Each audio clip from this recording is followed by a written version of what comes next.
Hey guys, good morning. Welcome to Sobriety, Spirituality, and Sales. I gotta read it. I messed up last week, so my co-host Mike Bader's here in the house with us this morning. Thank you, Mike. Good morning. Show's brought to you by Mike Bader, State Farm Agency, First and River. It's that time of the year where people need quotes. That's it. Give us Mike, a call. Hit up Mike's office. He's got some great ladies working in the office. Sure do. And we've got a fantastic guest today in the house, Mike Schmidt. Hey. Not to be confused with the Phillies. Is he third baseman, first baseman? Third baseman, baseman. more home runs than Mickey Mantle. He's followed me around my whole life. Everyone's always asked, "Are you related?" And when I was little, I was like, "Yeah, he's my uncle." I'm like, "Really?" I had to disappoint him and say no, but That's hilarious. But I signed baseballs if you need them, so keep me in mind. We went to a Mariners game when I was a kid, and I caught a Ken Griffey foul ball, and I signed it myself, and I was telling everybody it was Ken Griffey signed it. So Too funny. We a bunch of years ago went to a Tampa Bay Rays game, and a friend of mine used to be in management there, so they put our tickets at will call. And so we go get our tickets, we sit down, and the whole game you got like people who work there kind of filing past because they all heard that Mike Schmidt was coming, right? And they're just kind of looking at me, and I'm like, they must think that the other Mike Schmidt's going to be here, but I unfortunately had to disappoint him. So that's hilarious. Well, welcome, man. We appreciate having you on today. We appreciate you being here. Excuse me. And so, the show is Sobriety, Spirituality, and Sales. I met you at your office a little over a month ago, maybe a month and a half ago.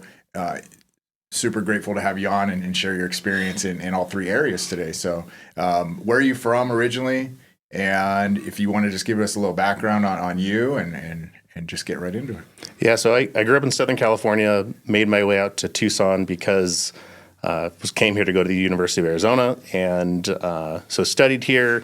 And kind of all plans were to kind of go back home to California after I graduated, but life had different plans. I was playing in a band.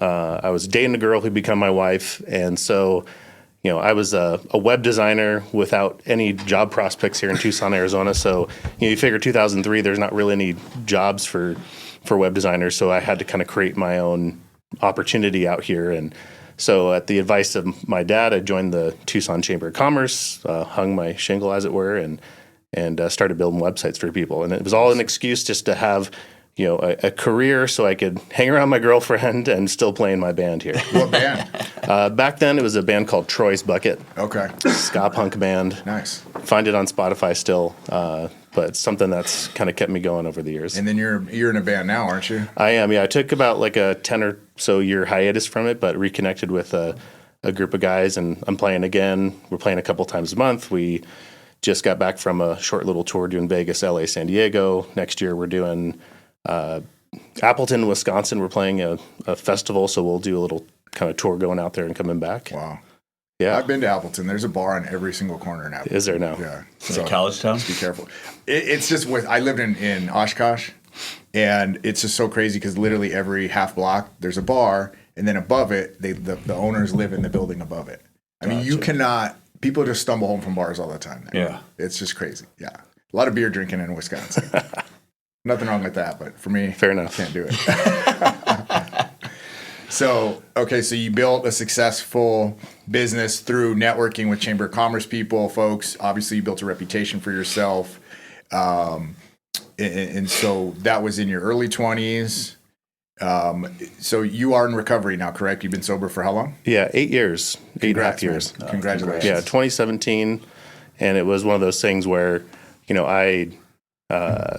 alcohol became one of those things for me that was celebrating every win, and it was numbing every loss. Now, if you asked me back then, I know I wouldn't have been able to admit or even realize that alcohol was serving a numbing feature for me, right? Because it was just like, you asked me, oh, no, it's fine. I'm just, it's a way that I think creatively and, kind of work through business issues and, just have fun and let loose. But, it was probably about 2 or 3 months after stopping drinking that, I started to realize the triggers and the things that were happening that were leading me to say, alcohol was the solution to that. But when I put that kind of line in the sand, that became really obvious to me. You got some clarity. Totally. So let me ask you this. So early on in your career, going to events, speaking with people, I mean, I'm sure drinking was a big part of a lot of these events that you were going to.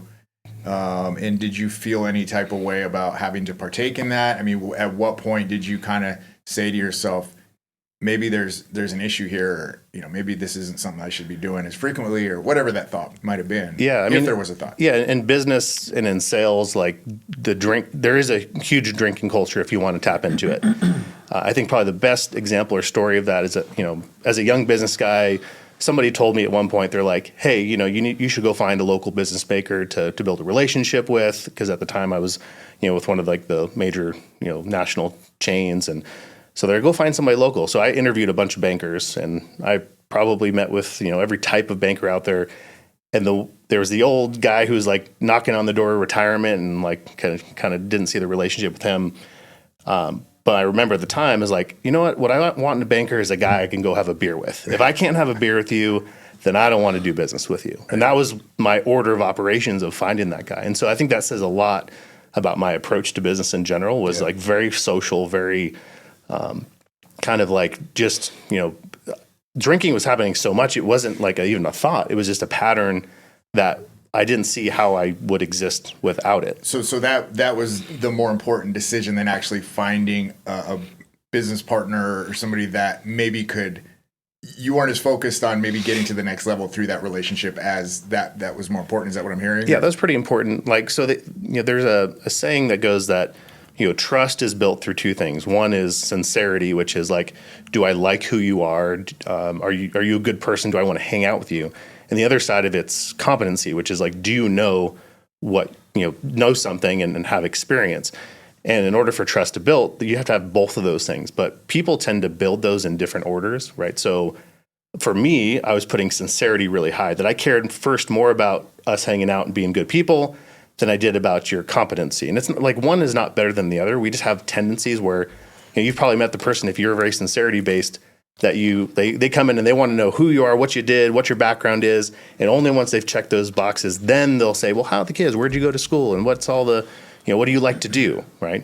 For me, it was very much, what do you like to do and who are you? And then later, I cared about competency. So it's not as if I didn't care about his competency in choosing that, but it just really kind of highlighted to me that the way that I was going to measure his level of sincerity, the person was, could I sit at a bar stool with them and kind of commune over like just life first? And then once I checked that box, then I wanted to move into the, are you competent at your job? And I think that's a good, template for how I've approached a lot of things over time. And truthfully, I still kind of am like that, but it's just, alcohol played a really loud voice in that. What, if you don't mind me asking, what age did you start consuming substances, alcohol? Yeah, I probably had my first drink at like 16. Okay. But it was like, went to go visit my sister in college, who's 5 years older than me, and, learned how to tap a keg. And I'm like, okay, all right, there you go. I don't think I did a keg stand at that point, but I remember being like, wow, this stuff is amazing. Yeah. Like, and so, 16, didn't really touch it very often, but then, moving into college, it just became a massive part of the culture and all that. Yeah. Were you in a fraternity? Not really. I was in the U of A marching band. Were you really? Okay. Cool. Played trombone in the U of A marching band. I was in the U of A pep band. Got to travel with the basketball team during March Madness. So that's incredible. It wasn't like a traditional fraternity, but it was very much a community like that. Absolutely. I always heard trombone players were like the coolest dudes too. They are pretty much. Yeah. They're definitely cooler than any other instrument. For sure. Like the tuba guys too. Yeah, those guys can drink. I'll tell you what. What you got, Mike? I know you got a question. No, I mean that's kind of like when I first started my business. The same deal. You're younger, and you're trying to connect with people, and you want to, sit at a bar, have a drink, let all the fears and whatever you've got going on, and being able to connect with somebody. You think that's how you connect with them, with the guard down, have a drink. And, as you get older, at least with me, I mean, most of the gentlemen and ladies that I do business with now, I mean, most people stop, Well, the ones that aren't alcoholics or addicts. Yeah, I mean, I think a lot of people just get to a point where they're just done. Yeah. Like I had a call with a guy yesterday. He's like, yeah, let's get together for lunch. And so, we're just talking and, I gestured. I was like, because he brought his business to me, I was going to bring him like a bottle of wine or something for he and his wife. He's like, oh man, I haven't drank in so long. And I'm like, that's very cool. Yeah. That is cool. That's something you just can't I have to learn to say, hey, what restaurant do you like? I'll get you a gift card or something. Right. But, it's like you want to go to their house, give them a bottle of wine or champagne or something to say thank you. Yeah. I mean, I just want to be clear too. I mean, I have nothing against drinking or drugging and stuff like that. I just know for me, it stopped working. And I know that sounds like that was the case for you. And Mike's on that path too. It's just, it's kind of like people that have problems or potential to have problems, they're not even considered in corporate environments and jobs when it comes to socializing, right? Nobody gives a crap. So you kind of have to be vigilant on your own if you know that you have a problem, right? This is what I would imagine, because I was never in that corporate world, but I've heard so many stories from clients, from other people where, sitting in their car crying, like, I need help, but I don't know who to ask. I don't want to get fired, whatever that thought looks like. So you went into Better Business Bureau, Chamber of Commerce. You started the relationship building there. Let me ask you this real quick. I have a question about, so it was more relational based with the drinking. Did you find that any of those relationships that you built based on having a beer with the guy either fell apart or were bad because of treating it that way first instead of coming at it from the business angle, like, hey, is this guy competent, blah, blah, blah? I mean, I don't know the results of what I did, I think, speak to the fact that, business was great and it's grown year over year. And I think, building relationships through alcohol and having that as, I guess it's kind of like a hobby, right? Like we all shared the same hobby of going to the bars and that kind of thing. It 100% worked, right? And it does 100% work right now. It's just that I don't think so. I could no longer be there and do that. And trust me, like I was the guy that egged you on, kidnapped you, and hey, let's go do this. Like I was the instigator in a lot of those things. So it's not as if I was like a passive bystander. Sure. But my business definitely benefited in many ways because at the end of the day, business is relationships. And so it was a massive accelerant for that, but it came at the cost and a toll on me personally and my family. And I definitely believe that there was an upper limit that I was nearing and started to hit as a result of living my life in that way. And so what's the timeline on this thought that you're having that things might need to be changing for you? Yeah. Truthfully, the thought was probably years and years and years and years where I'd be like, I got to stop. I got to slow this down. And for me, there was never necessarily like a rock bottom like a lot of people experience, but there was just the constant like dull nagging voice. And January comes around, it's okay, dry January. So you take off January, and guess what happens February 1st? Like the biggest rager, and February 2nd is horrible because the massive hangover. So it's like I'd make up for the entire month of not drinking in the following weeks. And so it was never truly like the kind of break that I thought. So for timeline-wise, many years I wanted to change my relationship to alcohol, but really did nothing about it other than some breaks. So it was 2017, and I happened to be in a mastermind based out of Boise, Idaho. That was like for digital marketing and funnels and online stuff through a company called ClickFunnels. And the founder of that company, Russell Brunson, nice Mormon guy living in Boise, Idaho. And, he attracts like some pretty powerful and amazing people. And one of the people in that room was a woman named Annie Grace. And she wrote a book called This Naked Mind, which is all about changing your relationship with alcohol. And so when her and I are both in this room together, and I knew she was all about not drinking. And at that time I was like all about all the drinking. And so I like just kind of had this, like, I didn't feel comfortable around her because, I was worried about feeling judged, number one. Number two, I was like, what does it mean if I actually start exploring what her world's about? And so I just, nice enough woman, but I just kind of kept her at, arm's length. And at one point she posted a testimonial in a Facebook group that we were both in of somebody who'd read her book. And I couldn't tell you what exactly this guy said, but I saw a lot of myself in this man. And I thought, well, maybe I'll read the book. And so I downloaded it on Audible. And the best way I can describe it is kind of like a documentary. You ever watch a documentary that like changes your perspective on something and then you can't like unsee it? Right. And so her book was very much like that. And it was kind of going into it, what I felt really great about it is like it didn't say to stop at any point, right? There's really no point where she's saying you need to stop and here's everything that's wrong with this. It's more of like, here's all the information. You decide what you want to do. That's fantastic. Right. And, I was, good halfway through the book at the point that like inside I was telling myself I was done, but I hadn't really said anything to anybody else. And so I think it was July 25th, 2017. I was at a local bar here and I only finished half the beer and I was with some company that was just not very like, it was like friends of my wife that she had like been a roommate with at some point. And I'm just like, these are just not people I want to be around. And like, it had added up to the point where I was just like kind of done with it. I really couldn't get drunk anymore at that point. I was drinking so much and so I started to turn to cocaine to try to like get the extra edge out of that. And I was kind of disgusted with myself and with just where I was at with it. And I made the choice to stop and I didn't tell anybody. Right. And probably like 3 weeks into it, I like laying in bed at night with my wife and I kind of like, she hadn't said anything either. And I just like, hey, have you noticed? She's like, yeah. But at that point she was like not trusting that it was going to be anything. And even then I didn't say, here's what I'm doing and here's how long I'm going for.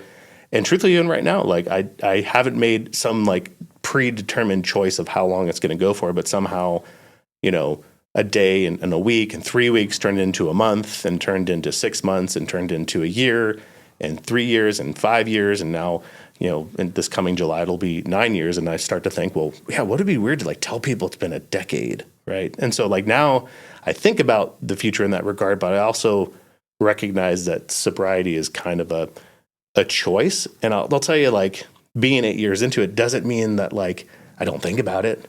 Like, especially when business gets tough, especially when, things are going chaotic and things are going crazy with the family. I'm like, man, that kind of sounds like it could take off the noise. Like it's a button you can push that like everything resets and like the mind, like slow the hamster wheel. Yeah. And so I definitely think about it and there's seasons where I think hard about it, but I kind of like look at what hangs in the balance of that decision to jump back into alcohol. And it's just, I can't bring myself to do that.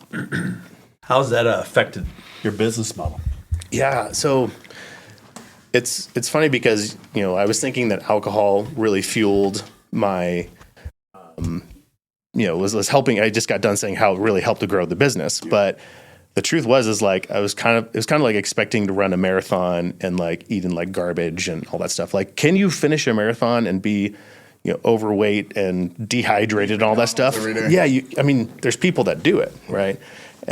But there's also people who do it and like thrive at the end of it as well. And so, I was running my business much like that. And so in the years since, changing my relationship with alcohol, a lot of really good things have happened and a lot of ceilings that I didn't even realize were there I've gone through. Like from a revenue standpoint, definitely has helped. I've had the capacity to start an entire new business that's been very successful. And I've also, been able to, my original business, the marketing agency, is something that now runs without my daily involvement. So like there's a lot of good things business-wise that have come out of it that I wouldn't have had the time and energy and capacity to really do. And if I was still drinking, the business would be stuck at where it was at best. I wouldn't be married. My kids would have a very different father. And yeah, it would not, I knew where that was going and that's why I wanted to make the change. So the voice got louder to the point in 2017 where you decided, hey, I'm going to read this book.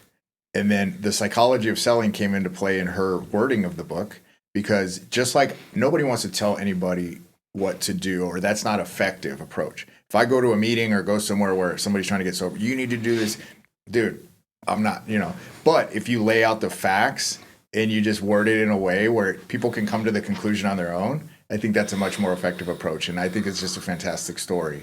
And just a question about the family life and things like that. I mean, you're saying you might not have been married, you might not have had the relationship with your kids. How did drinking affect those relationships? I mean, were you at work, grinding at work, and then get home and pop a cold one right away, or you were just checked out when you come home, or what was that like, if you don't mind sharing? Sure. Yeah. So it would be something where I would, it used to be that, networking events would start at like 5:30, 6. And so we'd leave work and go to the network. You know where this is going, don't you? Yeah. So it's like, but then 5:30 would be like, well, what's the pre-party going on, right? Like, where are we meeting before the networking event? So the networking event's at 5:30. We should probably get together at 4, right? And 4 would turn into 3, 3 would turn to 2, and then suddenly lunches are now drinking lunches, right? So it's kind of that slippery slope that happened over time. And so, a lot of times, honestly, I'd be home at a normal hour. It'd be like, I'd be home by 5:30. I'd be home by 7, and would try to pretend as if I wasn't totally shit-faced, and as if my wife couldn't smell it all over me. And what's funny though, because like as I've gone through recovery, like I don't know about you guys, but my nose and my sense for smelling alcohol on anybody is like really strong, right? If you drank last night, I will know it. If you're sitting next to me in a meeting like this and you drank last night, I don't care how much you think that you didn't know, that it doesn't smell, I know, right? 100%. And so to think that my wife, after me spending several hours, at the bar, coming home, like it didn't smell like that, like I was just, the only person I was fooling was myself, to be honest. Right. So that like obviously was wearing on it, but like she knew that she had signed up had been dating and married an entrepreneur, and just like I saw that those relationships are what grew the business, like she saw that too. So she, I think for a long time saw it as part of the game, part of the culture and what was supposed to happen. But like, was it really being productive? Like, I was fooling myself to think I was being way more productive with networking than I thought. And the goal shifted from meeting new people, building relationships, setting up appointments, and having like sales conversations to just hanging out with the boys, right? That was it.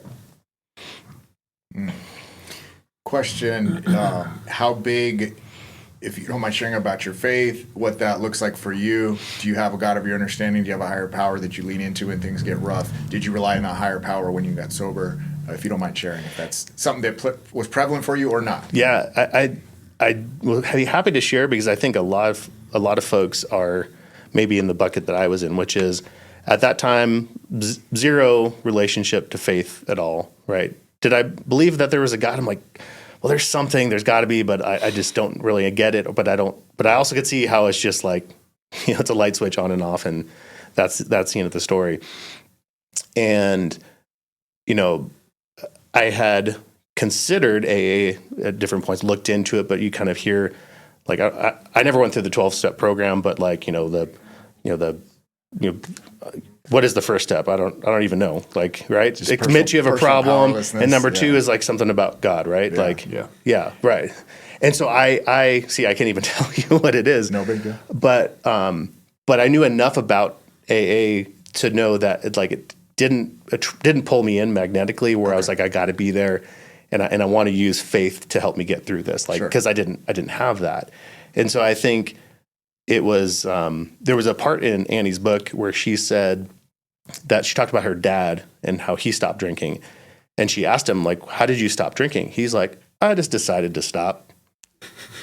She's like, and then what? She's like, that was it. I just decided it wasn't for me anymore. And she calls it spontaneous sobriety. And I was like, whoa, like, really? You could do that? You can just stop? I mean, it sounds ridiculous to hear it, right? It's like, mind-blowing. You could, so you're telling me you can just stop drinking? Well, no, it can't be that easy, right? And for her dad, it was. And like, I really loved that idea of just, I could just stop. And I really latched onto that idea. And it gave me a pathway to kind of explore it that wasn't the 12-step, wasn't the AA stuff. And I mean, I have been to an AA meeting since, right? Like I'd gone in probably the first 2 or 3 years when I really felt the pull. Like I kind of went to a few just to see if like that was for me. And I really, at that point, was accepting of a higher power. And my relationship with spirituality had definitely bloomed and blossomed in a way that had never happened before that. At a minimum, just being open to the idea. So like being around those people like felt enriching and good, but even going there still didn't feel like it was my place or my people. And right. And just my own feeling about it was that, while I have an issue with alcohol, I don't want to create the identity for myself as an alcoholic. Sure. Right. Like I want to create the identity of being a good father, a great businessman, somebody who cares about people. And that's the identity I want. And to me, the label and the identity of an alcoholic felt very, limiting and like an identity that I'd have to exist and be like that my whole life. Like it can be true Sure. that alcohol is not something that I can easily say no to once I start saying yes to it. And so I just cut it out. And rather, I identify as being a non-drinker as opposed to being an alcoholic. Right. So we'll pick up here in a few minutes. We got to take a quick commercial break. We're running Mike's commercial today, which is fantastic. All right. So. Very cool. Hey everybody, it's Chris. Hey, it's David Samarano. Hey guys, it's Clint Peak over here. Hi, I'm Blair Lametti Mathias. And I'm Summer Smeaton. Hey, I'm Ron Arenas. And I'm Will Pena. Hey guys, I'm Mike Curry. And I'm Mike Bader. Hi there, I'm Bruce Ash. Hi, Ed Wilkinson here. Hi, this is Bob Elliott. We are Live the Dream Media. Watch and listen to all of our shows Monday through Friday, only on the Live the Dream Media Network. What matters most to you? Protecting your family, your home, your car, or planning for the future? State Farm makes it simple to protect what matters most. Agent Michael J. Bader is here in your community to guide you through every step, making sure you get the protection you need without the hassle. Whether it's auto, home, life, or business insurance, Michael J. Bader can help you find the right plan today. Call 520-878-0098 or email michael@baderagency.com. Like a good neighbor, State Farm is there. All right, guys, welcome back. Sobriety, Spirituality, and Sales, brought to you by Mike Bader, State Farm Agency, First and River. Thank you so much. I love your shirt today. It's like you're carrying the Halloween vibes into the fall vibes into. It's just one of those sites that I got sucked into on Facebook. But it's a good color on you, really is. I appreciate it. Both you guys are kind of. Yeah, we actually had a conversation before we came here today. You want to match? And we thought orange would be good. I didn't get the memo, obviously. So Yeah. Well, told you I look good in black. You're all black, brother. Guy. You're always. When I see you in pants, that's the, that's kind of the shocker. That's crazy. My dad always wore shorts, no matter what. Well, you're the same way. You're just like your dad. Yeah, absolutely. So, man, let's pick right back up. I mean, so it's a super interesting way of thinking of things, and I really like that you brought that to the light. Is that you want to have a powerful sense of who you are. You don't want to be limiting or feel restricted with putting a label on yourself that is opposite of that, essentially. So if you don't mind kind of continuing on with that and the mindset behind all that and what led you, to make those changes, essentially, without, I just know for me, a 12-step program is what I did. But I love this because I can get in front of people weekly that have different experiences than me. And I think that's super powerful and it's super needed because not everybody's going to resonate with what I did. Yes. Like I said, the 12-step program wasn't something that drew me in, though I know a lot of people get a ton of help from that. And I have no, whatever people's path towards making the change they want to make is their choice to make. Part of my path was not only kind of listen to what This Naked Mind had to say, but also on Reddit, there's a subreddit called Stop Drinking. And so that kind of became like my place to go online that I could hear people's stories. And so, there's people posting from everything from like their first hour sober to, their 10th or 30th year in there. And so in reading their stories, it gave me kind of a lot of sense of like, I'm not alone. Yeah. A lot of the things I think you get from that community, even though these are people I didn't know. And I actually kind of appreciated the anonymous nature of that online forum with that. One of the things that group does is that when you kind of claim your sobriety, they set a counter. So every time you make a post or every time you make a comment on someone else's post, you see right next to your username the number of days you've had since your last drink. And so for me, it was kind of by participating there every time I posted or encouraged someone or gave my perspective, it was also a reminder for me kind of how far I had come and counting those days. And there'd be folks who would be doing the same thing and they'd reset their counter. And it was like something where it kept me accountable to what I was wanting while also providing a lot of that sense of community. Yeah. Yeah, that's amazing. So your first business, so what's the business model now? Like what are you into these days? You said the other business is running itself, the web business? Yep. So 2015 is when I started to think about what was next. And so I started to do basically business coaching for people who own web and digital marketing agencies. And so being in that room in Boise, Idaho with the ClickFunnels folks, there was people in that room who were creating kind of online businesses in like teaching and education space. And there's like folks who would be considered household names now in the online space that were kind of not at that time. Like one of our friends that some folks might have heard of is a guy named Alex Hermosi. And he's gone on to be very successful online. And if you're on Instagram, you've probably seen his reels at one point or another. But we're like, hanging out in those rooms with people who are, building and doing big things. And so I thought, well, could I do something similar? Could I build a business that is helping other people learn what I did successfully in my marketing agency and show them what I did here and coach them, essentially, coaching the competitors that I was working with. Yeah.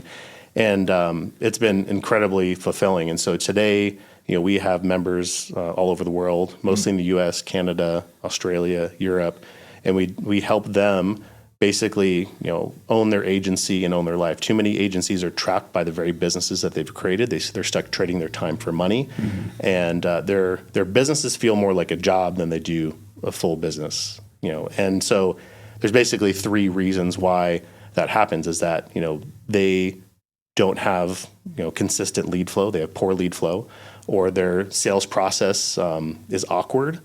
Or when it comes to delivery, like it's they have doubt in their delivery, and so we help them with making sure that they always have hot leads, that they have an effortless conversion and sales process, and they deliver big for their clients while also being able to work less. And so our training and coaching really is about that, and many of the lessons and things that I learned in running and growing my own digital marketing agency is what we now bring into the space and help other people with the same thing. So, in 2020, I had one of those moments of like, what do I want to be when I grow up? And obviously the world was very chaotic at that time. And so I had a moment where I called my business partner. I said, let's sell it. Let's sell the marketing agency. He's like, whoa, what's going on? He's like, it's going well. And we get paid for this thing. And like, why do you want to sell it? It's like, well, I just want to do the coaching. He's like, we could do that. Why don't we just put a CEO in place? And I'm like, okay, well, and we did. So we elevated some folks who were working for us into leadership, and for the last 5 years, they've been running that company largely without our daily involvement, and it's continued to grow each year using the same operating system that we designed together while working there. And that same operating system is now what I bring into other marketing agencies. So. Much of my day, it transitioned from working with lots of local business owners, being in person. I was so happy to hear that I was going to come and be on a podcast in person. I don't even remember the last time I was on a podcast where I was actually in the same room as the host. And so much of my business back then was very much, local proximity. And the last, 5-10 years has been very much about, virtual. And I spend a lot of time in Zoom meetings, and I do a lot of video and a lot of social media. And I teach workshops every couple of weeks, and we invite agency owners in, and we work on their business. And so the business model today has gone from very much a locally focused business, which that marketing agency 100% does a lot of local business, but does local business in lots of different backyards, as it were. But now I get to work with folks who are all over the place, all over the world, and helping them learn some of those same lessons. Have you done any live events?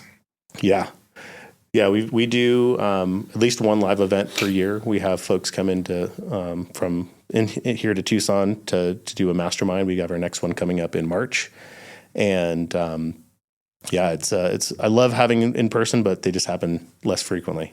Is there a specific business that you're doing more business with, like an industry, I guess? Yeah. So one of the things about marketing agencies is the common advice is like, you should niche down and focus on one particular type of business. And that just hasn't been the true story for our own agency. Now, there are definitely kind of consistent groupings of things. Like, you wouldn't know it from the outside, but we do quite a lot with the veterinarian space. And there's a focus on that. We do a lot in home services and in medical and physicians and those kind of things. But the truth is that the way that we've niched down in our agency has really been around the model in which we sell. Our sales model is really framework based, and I think for a lot of businesses who are buying marketing services, it can be tough because they're not necessarily marketing experts. And so our process really aims to help any business owner really understand how customer activity is generated. And so when we teach them how customer activity is generated, then the services that we use to fulfill on that become an obvious choice. And so that's really been our market differentiator over the years, which has allowed us to work with lots of different types of businesses. It's also kind of cool because I have the perspective now of coaching all these other marketing agencies, and we've been able to apply our sales systems into just about every type of market that you can think of, some of which are like our agency where they work with a diverse set of clients, and others which specifically focus on a particular niche or industry, and it works phenomenally well. And so, because if you asked me maybe 15 years ago if I thought our sales process was anything special, I'd be like, I don't know, everyone has something like this, right? Everyone's selling the way that we sell or some kind of approximate version of it.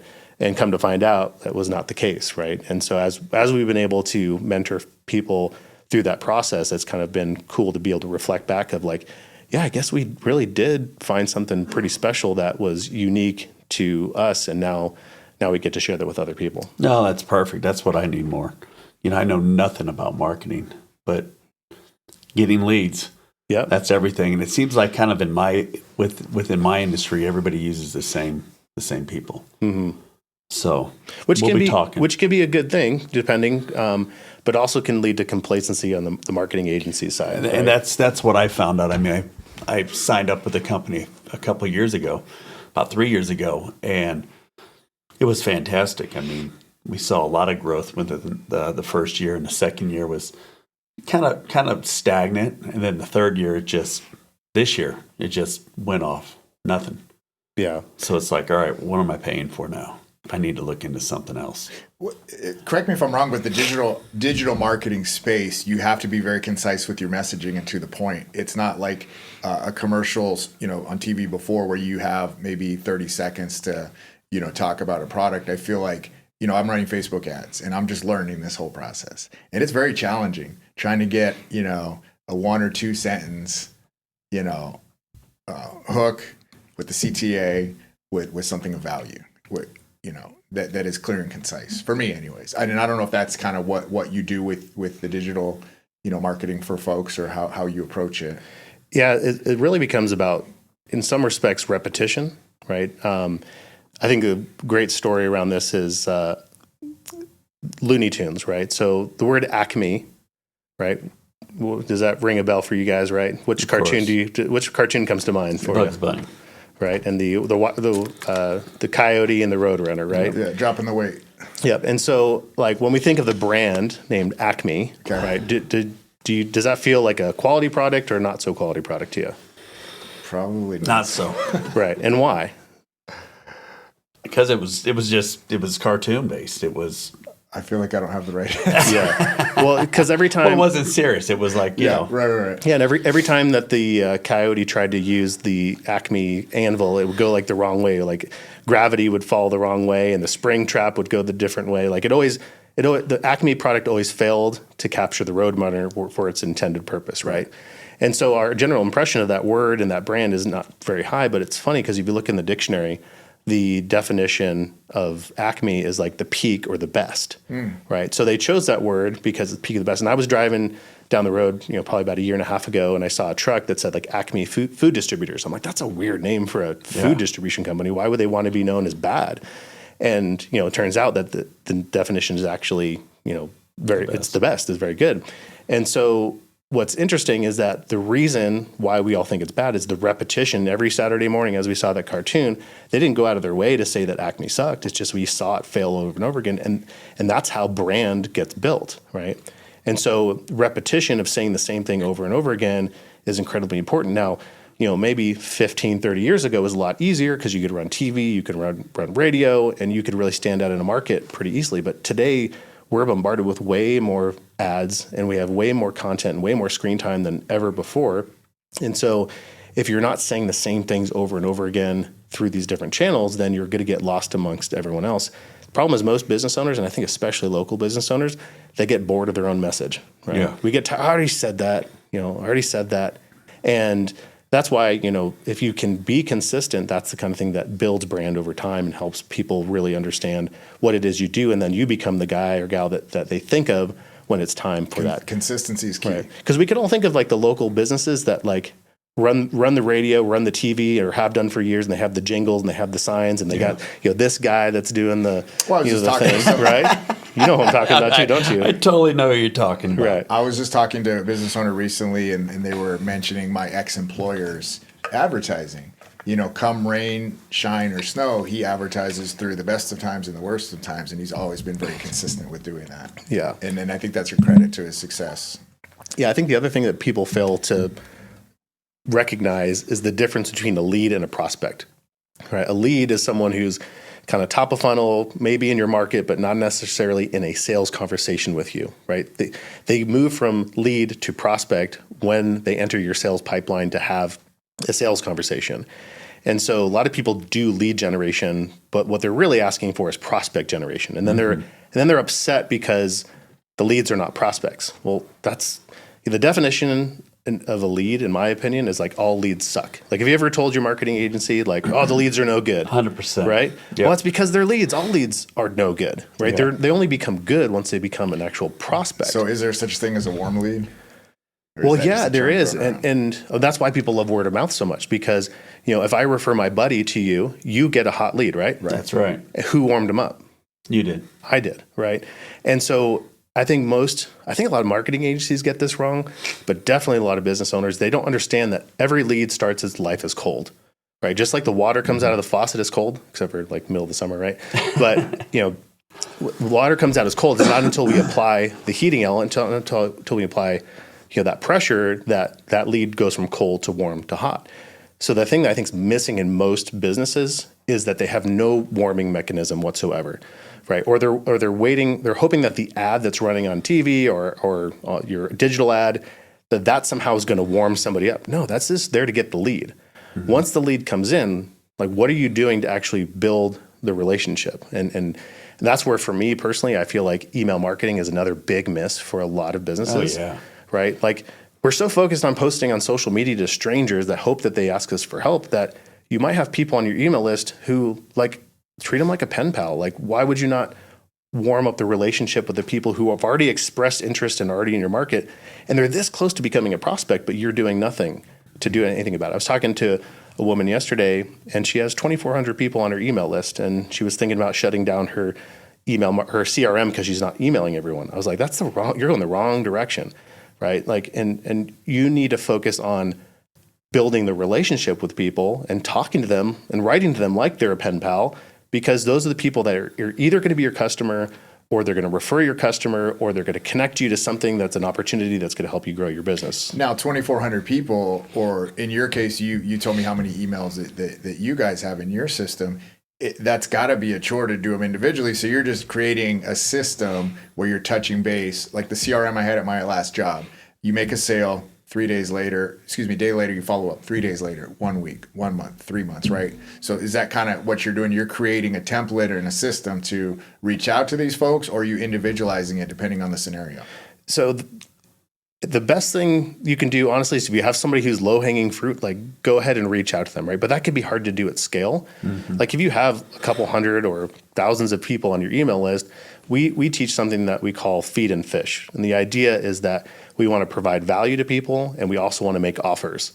Now, if you're on other people's email list, chances are that you probably are only getting offers, right? And one of our friends, she says, don't treat your email list like a booty call. Like, every time you email, you want something from me, right? Right. And so our way of looking at it is it's kind of like a ratio of 3 to 1, which is 3 feeds to 1 fish. So this can work across any industry, but we do this all the time for marketing agencies. It's, a feed might be something like a resource. Like, what info can you share? It could be a blog article, it could be a book. it could be related to your business, or it could be just like, next to it, right? It could be a business book that you read or something, right? Maybe you recommend the book that I recommended here today to your audience, right? Exactly. So that's resource. Second is education. So you write them an email about, educating them about something about your business, specifically something that makes them a better buyer of your services. Like demystify something. Like, how does the underwriting process work, or what really makes your rates go up, right? Those kind of things, like, that I, as someone who's on the outside, don't understand. But if I understood it, then you're the one that educated me, and I'm going to think of you more frequently. So we got resource, we got education. The third one is nurture, which is really about exposing your humanity, right? I think too many people just stick too much to business, and they don't talk more about who they are and what they stand for. Mm-hmm. And this is very much what we talked about earlier, which is like the sincerity and competency side of things. So tell them about a struggle or a challenge that you've had in the past and what you learned from it, right? Maybe if you're on the sober journey, like, that's a fantastic way to talk about it, right? Like, I'm going to share this podcast with our community because they often don't get to hear this story, and that builds a stronger relationship, right? So that's what the nurture is about. So those are the feed emails. So feed. Mm-hmm. And then the last one is fish, which is where you make an offer, mm-hmm. which is, would you like me to take a look at your broken window you have in your house? Or, when was the last time you shopped your rates? And specifically ask them just to reply back to the email, right? You don't need to go send them to an opt-in page. You don't need to have them call you. Just be like, do you want this? Yes or no? Let me know. Yeah. So you're kind of getting them to put their guard down slowly but surely by creating value and giving stuff that is beneficial, to the point where you've established some trust. You've established, that you are the person that in this space that, knows what they're talking about. Yeah, it's definitely, you could look at it as if those 3 feed emails is what sets up that fish. Right. That is like probably the most like clinical way to look at it. And you would think that the best results come from that fish email. What's so crazy awesome is that the feed emails, those generate business too. Right. Because it's the person that hears that you've been on a sober journey, or that you've had, struggles in your life, or that you educated, that they're like, I've been thinking about you, and I've been meaning to reach out to you. Has that ever happened to you, where like, I've been meaning to reach out to you? Oh yeah. Right. Especially if you run into them like at the grocery store or something like that. I've been meaning to talk to you. Right. All you're doing is with these emails is you're giving them an excuse to trigger the moment where they're like, yeah, I've been meaning to talk to you about that. And like, another way to look at it is just, you're dating your customers. Right, you're dating your future customers. And so if all you're doing is just buy, and sending out those emails, and you're sending out newsletters, right, under the guise of like trying to provide value, but you're really just trying to sell something, like, it doesn't work. And people see through it. Customers, our clients are way smarter than ever before. And like, we're all getting smarter, but our kids are going to be even smarter than that. And so you got to build a relationship. You got to be real, and especially in this world of AI, where a lot of this stuff, is faked to begin with. Like, our BS meters are really on high alert right now. And so if you could just show up in people's inbox in a real, authentic way, like, that's amazing. And so the super hack on all this stuff is everything that you send out by email that I just talked about, make a reel about it, make a post about it. And that way you're not having to like rethink of things. It's like, and the cadence for us, for a lot of people, is just like send 1 email a week. All right. Feed, fish. That's 4 weeks, right? Then repeat it again the next month. And that's a cadence that you can repeat over and over again. And then that's what also creates social media content for you. And so it doesn't have to be something crazy and off the wall. It's just building that relationship. So as you start to collect all these friends on your email list, as you have people who are you're meeting at these networking events, they're going to check you out on social media, right? And when they check you out on social media, the algorithms will probably start to prioritize you for free being back in front of them. So if you're posting these things consistently, you're giving them more visibility. And we go back to what I said about Acme and creating that brand. Like, this is how we do this. By repeating that process again and again, we're actually creating awareness in the minds of our future clients and customers. And that's what moves people from a lead, which is a cold, sucky person who's not buying from us, into a sales conversation. And again, that's a piece that everyone misses. And I'm guessing, based off of your guys' head nodding, that like it's making a ton of sense. Yes. It's obvious, it's simple. Well, first of all, I don't have an email list. Step 1, email list.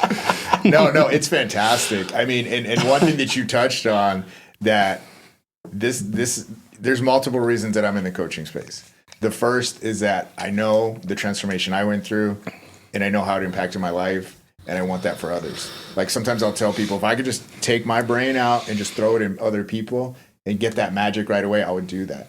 But the work that I did, the misery that I was in, the joy that I found, that's where the magic happened. Like all the experiences that I have, right? And you know, I found that I was talking to every single one of my customers about my recovery journey, because what I found is that everybody is touched by it in one way or another.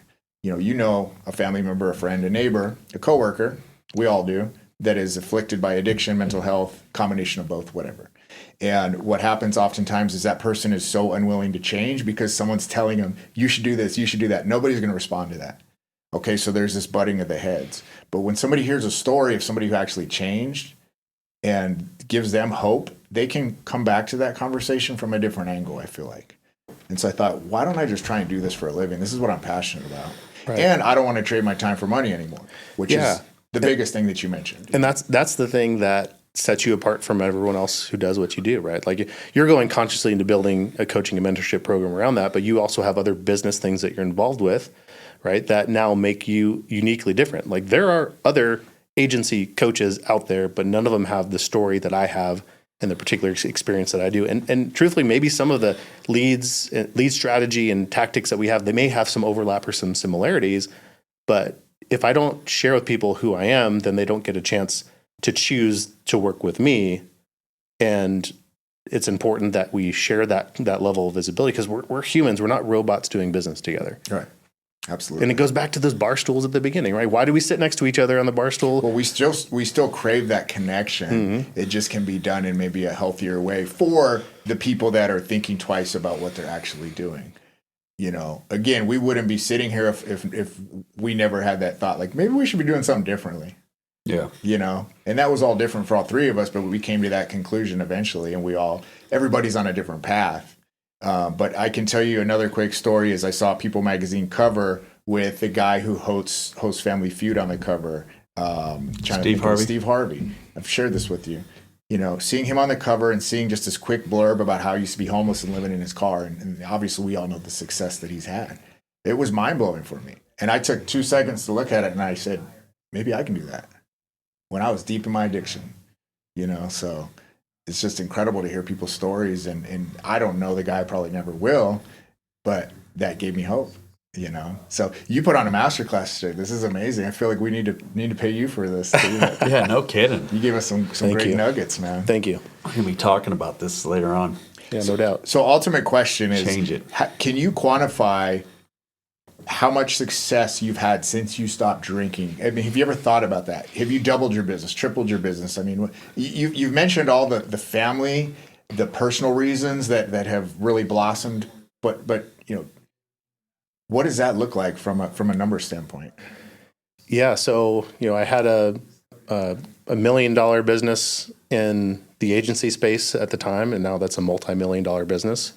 We're nearing a multi-million-dollar business in the coaching side of things from a financial standpoint, and I think also just in terms of lives impacted, like not only does our marketing agency help like real people with real businesses grow and create more customer activities for themselves, like it is kind of fun to think about the opportunity, that the cascading effect of what that actually means. I mean, I could look at that in our own businesses of the families that are impacted, and the children and then the babies that come along that are provided for because of the structure of the businesses that are created.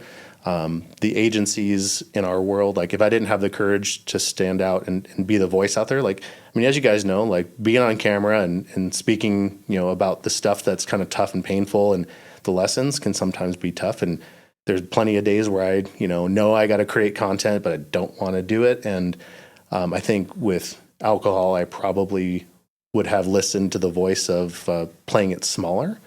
And I know that because I made the choice to change my relationship to alcohol, that I'm now being able to be a voice for folks that need to hear some kind of positivity, that need to know that there's a pathway forward for them. And so it is fun to think about not only just their revenue goals and seeing them grow and put money in their pockets, but also what it means for their communities and the people that they're serving. And so, yeah, it's hopefully, at the end of my life, I'll get to see some sort of like zoom out view of how that's all connected. And I think that's part of what helps me think and just really lean into the tough times and make sure that we're making an impact. So you are creating a financial impact within the Tucson community, the people that work for you, wherever they're living at. And I mean, that's huge. And that's to my point, what I'm trying to do with my business is get high earners already to look at life from a different angle, to have a different relationship with alcohol, as you say, so where they can actually have more clarity in their life, create more abundance, not just for them, but they're already making an impact. Imagine the impact, doubling, tripling, quadrupling, and how many lives will be affected because we all shop in the community. We all go to schools here in the community. We're going to create a lasting, impact from that perspective. So, No, absolutely. How big is your workforce, or how many people do you have employed? Our marketing agency, we have a team of about 20 people. Okay. And the coaching business, we're lean and mean. There's like 5 of us who are growing that business. Awesome. Outstanding. I have a question, and I'm trying to ask every guest this. So somebody that's new on their journey, somebody that's paying attention today to the show, what advice do you have for them that wants to change their relationship around alcohol, around drugs, around watching pornography, around sex addiction? I mean, there's plenty of addictions out there, right?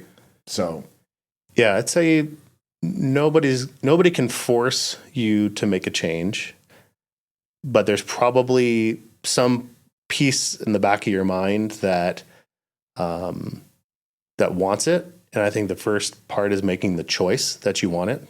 And for me, that was very much it. Like, I definitely wanted it, but there was plenty of time where I wanted something but didn't know how to get there. And I think that's true in a lot of things. You could want to learn a language but not know how to do it, or you could want to grow a business but not know how to do it. But nobody's ever going to grow a business or learn a language unless they first decide that they want that thing. So making a decision. It's making that decision. And then I think the other part of it, like just for me, that really stood out, and I mentioned before, is just that idea of spontaneous sobriety, that it doesn't have to go to rock bottom. And if it has for you, then that's okay. But it doesn't have to be a hard step. And like for me, it was just simply finding the place that could get me help. It could be Reddit, it could be talking here to Mike, it could be reading a book. There's that support's out there. And for me, I didn't really want to talk to anybody about it. Like, that's part of the reason I didn't want to show up to an AA meeting. I didn't want to admit that there was an issue. And so it took me a while to even get comfortable with the idea of sitting on a podcast and talking about this today. It's like, I feel excited by it because I know, again, it's about that impact. And I know that many times when I do this is when I get the emails and the private messages saying, hey, what was that book? And what tell me about that.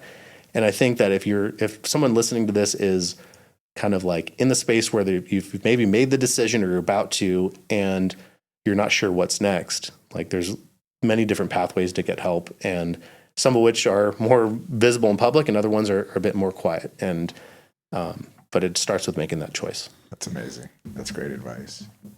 How can people get help from you? So what's the best way to get a hold of Mike Curry? My website, which I tweaked a little bit yesterday. I adjusted my messaging a little bit yesterday. I'm trying to appeal to a little different audience. I love the message of, changing the relationship to alcohol. Addiction for me was totally different. My experience was totally different. But my website, MikeCurryCoaching.com, you can schedule a 45-minute consultation with me. I can get real with you. I can tell you my story. I can give you a little bit of information that may be useful to you. And so I want to reach as many people as I can, because one of my goals is, hey, if you don't want to entirely stop, that's fine. Don't. See how that works for you. Try that for a while. I'm not here to force anybody to, because that just doesn't work. That didn't work for me. That wasn't the approach for me. I made a decision finally. I had to fall on my face. And ultimately, I love what you had to say. I mean, that's just so mind-blowing. Yeah, I mean, there's some people in this world that can legit change their relationship with alcohol, meaning they just drink less. Yeah. Right? Yeah. Right? I'm not one of those guys. Right? And I wish I was. I wish I could be like, oh, yeah, take it or leave it. I'm more of a take it kind of guy when it comes to that. That's just the thing that I figured out for me. And who knows, maybe at some point I will be the guy who could take it or leave it. I don't know. Right. And I'm open to that. Right. And so changing your relationship with alcohol could very well just mean dialing it back. But it could also mean that you dial it back and then you learn, well, maybe I want to dial it back all the way. Right. Who knows? But it's open is the point. Absolutely. Absolutely. I mean, I'm not here to force anybody to stop doing what they're doing. And I think maybe that's where, I need to encourage people more. Try something that works for you. Right. The only person that knows that you have a problem with it is you. Right. You're the only one that make that call. Right. Because you may have dialed it back and you may still recognize that there's a problem.